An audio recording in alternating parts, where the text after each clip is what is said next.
Welcome to day 10 of the 12 Days of Celtic Mythology, Season 2. During this series, we've been exploring that medieval Welsh curiosity known as Culhwch and Olwen, and today is no different. Maybe it is a bit different.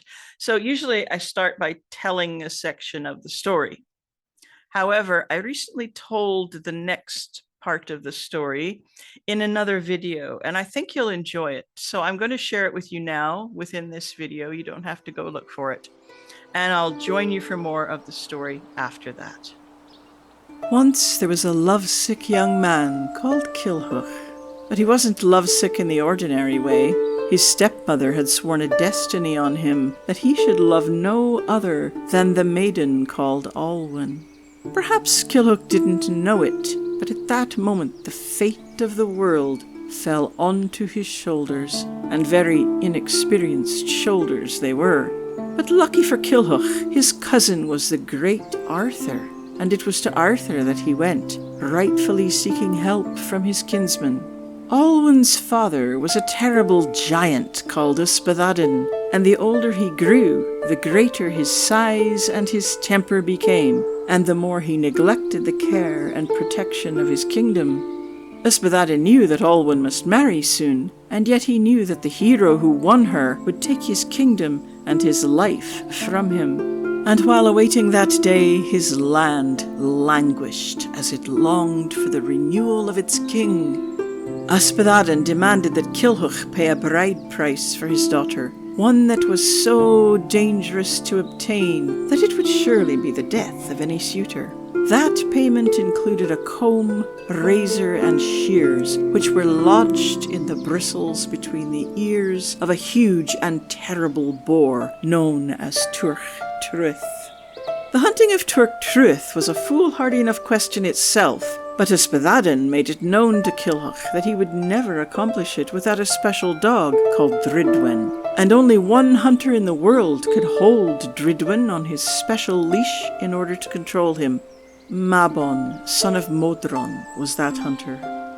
But Mabon had been stolen from his mother when he was but 3 nights old. No one knew where he was. No one knew whether he still lived at all. Arthur and his closest companions determined that in order to hunt the boar, they must find Mabon. But in order to find Mabon, they must first find his kinsman, Aedhoil, son of Eir. Aedhoil was imprisoned in Gloucester, and it was Gluey himself who stood atop the wall and parleyed with Arthur's men. "Why do you approach this place?" he shouted. "I have nothing good that you could wish to take, yet you come here to do me harm." "We have no wish to harm you," they replied. "We only seek your prisoner." Gluey agreed to help them and handed Aedhoil over to them, although he had not planned to free him. Next, Arthur sent his man Gurhir on a mission to find Mabon. It was right that Gurhir should seek Mabon because he could speak all languages, even those of birds and animals. Arthur sent Aedhoil with him on this search, along with 2 of Arthur's greatest men, Kai and Bedwyr. "I am hopeful of your success in this mission," said Arthur. The first they approached was the Blackbird of Kilguri, and Gurhir said to her, "Do you know anything of Mabon, son of Modron, who was stolen on the 3rd night from between his mother and the wall?" The Blackbird replied, "When I first came here, I was just a young bird. I found a smith's anvil standing unused. No work was done on it, save the work I did, sharpening my beak upon it every evening. Today the anvil is worn away to a lump of iron the size of a nut. So long have I been here. I swear that I have heard nothing of the man you seek. But as you are Arthur's messengers, it is right that I take you to an animal older than myself, who may yet have news of Mabon. Allow me to guide you to him." Soon they arrived at the place where the stag of Rhedunvra dwelt. "O stag of Rhedunvra, we are Arthur's messengers. We know of no animal who is older than you. Do you know anything of Mabon, son of Modron, who was stolen from her side on his 3rd night of life?" "When I first came here," said the stag, "I had only my small plain antlers of 1 tine, and in this clearing there was a small plain sapling, which grew into an oak of 100 great branches. Today, there is nothing left of that oak but a red stump. In all this time, from my coming here until today, I have heard nothing of the man you seek. But I myself will guide you, since you come from Arthur, to where you will find an animal who is older than I." He led them to the owl of Cwmcawlwyd. "I have brought you messengers from Arthur," said the stag. "Do you know anything of Mabon, son of Modron, who was taken on his 3rd night of life from his mother's side?" "If I knew this," said the owl, "I would tell you. When I first came here, the great valley you see before you was a wooded glen. A race of men arrived and cut it down. In time, another wood grew in its place. Again men came and stripped it away, and in time it grew once more. The wood you see before you now is that 3rd growth, and I am so old that my wings are like stumps. Yet in all this time, from youth to old age, I have heard nothing of the one you seek. Still, I would be honored to guide you to the dwelling place of the oldest animal of all, the eagle of Gwernabwy." When they came to the eagle, Gwrhyr spoke. "Great eagle of Gwernabwy, we, the messengers of Arthur, have come to ask you whether you know anything of Mabon, son of Modron, who was taken from his mother's side on his 3rd night of life." The eagle of Gwernabwy spoke to them then, saying, "In times long past I came to this place, and I used to perch on a great stone, so tall that from its height I could peck at the stars in the night sky. So long have I lived that my claws have worn that stone away to the height of a hand's breadth. Yet from youth to old age I have not heard of the one you seek. But I have a tale to recount. Once upon a time I flew about Llynlliw, hunting my food. There I sank my talons into a salmon of great size, thinking I would feast on it for days. But the salmon was strong and hauled me under the water and into the depths, and it was hard for me to escape with my life. I gathered my kindred and we went to make war on the salmon of Llynlliw, intending to destroy him. But he sent messengers to me to sue for peace. Then he came to me and asked me to remove the many tridents that fishermen had cast into him, for they troubled him sorely. 10 and 40 tridents I took from his back, and I tell you that unless he knows something of the one you seek, no one does. I will be your guide to his dwelling place." When they arrived at Llynlliw, the eagle spoke. "Look, noble salmon, I have come to you with messengers from Arthur. Tell us if you have any tidings of Mabon, son of Modron, who was taken from his mother's side on his 3rd night of life." "That which I know I will tell you," replied the salmon. "Every flood tide carries me up the river, where I come to the bend in the wall of Caerloyw, and there dwells as much grief as I have ever found before. But lest you doubt me, come and ride upon my shoulders. I will show you." Kai and Gwrhyr went with the salmon, riding on his shoulders. He swam until they came to the wall of Caerloyw. From the other side of the wall they could hear weeping and wailing. "What man weeps from within this cell?" called Gwrhyr. "I am one who has true cause to weep within these walls. It is I, Mabon, son of Modron, who is imprisoned here. No one has ever been confined in such a mournful imprisonment as this, neither the captivity of Llyd Llaw Eraint nor the imprisonment of Graid, son of Eri, was more doleful." "Is there hope for your ransom by gold or silver?" asked Gwrhyr, "or must you be freed by the force of arms?"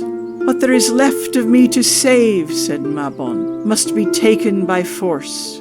They returned then to Arthur and described to him the place of Mabon's prison.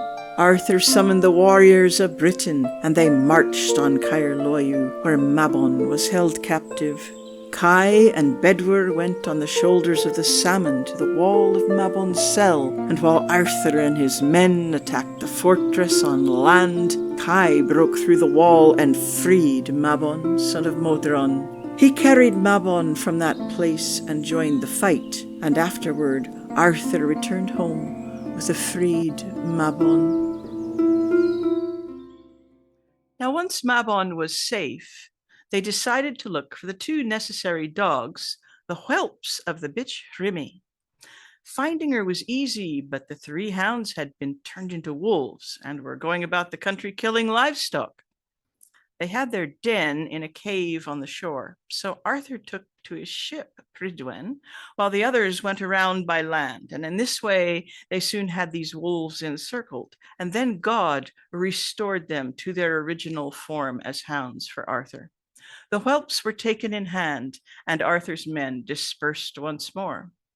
Not long after that, Gwythyr was crossing a mountain one day. You remember Gwythyr? He's a friend of Gwyn ap Nudd, or maybe not. Well, Gwythyr was crossing a mountain one day when he heard a strange groaning and cries of distress. He rushed toward the sound, sword drawn. He discovered an anthill, which was ablaze. He struck his sword into it, making an escape route for the inhabitants. The ants said to Gwythyr, "You have our thanks and blessings. We know that you also need our help. We are able to recover that which no man can recover, the 9 bushels of flax seed from the field of Ysbyddaden ben Cawr. They brought it all in full measure, except for 1 seed. But a lame ant arrived by nightfall with that last seed. One day, Kai and Bedwyr were sitting on a high mountain. It was very windy, but they looked down and observed a great smoking fire to the south, and it wasn't affected by the wind at all. The smoke was going straight up. Thinking it strange, they went to investigate. It was none other than Dithas Varvog roasting a wild boar. He was the mightiest of all those who had ever rejected Arthur. His was the beard they needed to make the magic leash that would hold the dog Dridwin. Knowing that they must pluck the hairs out while he was alive, they set about making a large pair of wooden tweezers.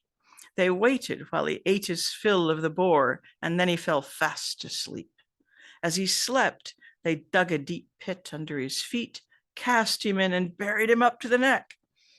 Kai struck him a blow to stun him, and they were able to pluck him like a bird. They killed him for good measure and went on their way. Kai braided a leash and took it to Arthur, who was at Cethiwig in Cornwall. But Arthur teased Kai about his handiwork and said that Dithas must have been ill and that they were ever able to overcome him. Kai became angry at this. It took all the warriors of Britain to make peace between Kai and Arthur. And after that, Kai no longer came to Arthur's aid. Whoa, Cilach and Olwen is a bit of a roller coaster, isn't it? After the beautiful story of the oldest animals, we get these odd little anecdotes thrown at us. And I don't think we need to say much more about them. Those of you who follow my work will know that I consider Mabon ap Modron to be a very important figure. So I want to devote some time to him and kind of look at who he is. Now, Mabon is mentioned in the Triad of the 3 prisoners, which we've seen before. So 3 exalted prisoners of the island of Britain: Llŷr, half-speech, who was imprisoned by Eroswydd, and the second, Mabon, son of Modron, and the third, Gwair, son of Gwairioedd, and then it goes on to speak about Arthur. You may have noticed that in the story, Mabon also speaks of 3 prisoners, but his triad is different. He's also mentioned in Who is the Doorkeeper, the poem we looked at in day 1. Mabon, son of Modron, servant of Uther Pendragon, Cysgaint, son of Banon, and Gwyd Goddyvrion, steadfast were my men, defending their claims. This is Arthur speaking. Manawyd, son of Llŷr, whose counsel was weighty. Manawyd brought back shattered spears from Trioedd, and Mabon ap Mellt, he used to stain the grass with blood. So in both these passages, Mabon is placed alongside other great figures of Welsh lore, Llŷr, Gwair, about whom more later, as well as Manawyd or Manawydyn, son of Llŷr. But the only narrative we have about Mabon is what's in Kilhuch and Olwen. His attributes there are that he's the son of Modron. He's stolen in infancy. He's an exalted or even divine prisoner.